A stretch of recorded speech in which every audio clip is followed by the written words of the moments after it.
May mga ganitong error din ba na lumalabas sa inyong mga GCash application dyan sa inyong mga Android phone? Yung kapag inopen ninyo yung GCash application dyan sa inyong Android phone ay may lalabas na ganitong error at pagkatapos ay bigla na lang i-exit yung inyong GCash application na nagiging sanhi upang hindi nyo po ma-open yung inyong mga GCash account. Kung ganito rin po yung problema ninyo mga boss, ang kailangan nyo lang pong gawin dyan ay kailangan nyo lang pong i-turn off yung developer option dyan sa inyong mga Android phone. Ngayon, kung hindi nyo pa po alam kung paano po i-turn off yung developer option dyan sa inyong mga Android phone, ang kailangan nyo lang pong gawin dyan ay pumunta lang po sa setting ng inyong mga Android phone. Ngayon, kapag nandito na po kayo sa setting ng inyong mga Android phone, ang sunod nyo naman pong gagawin dyan ay pindutin nyo lang po yung search bar dyan sa inyong setting. At pagkatapos, i-type nyo na lang po dyan yung developer option para hindi na po kayo mahirapan na hanapin yung developer option setting dyan sa inyong mga Android phone. Ngayon, kapag nakita nyo na po dyan sa ibaba yung developer option, pindutin nyo lang po yan. At pagkatapos, ay kailangan nyo lang po yan i-turn off.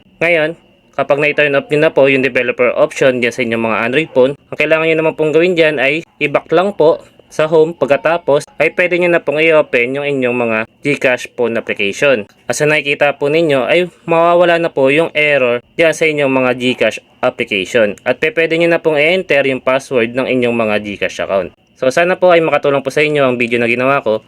At kung nagustuhan nyo naman ang video na ito ay isang thumbs up lang at thank you comment ay masaya na ako.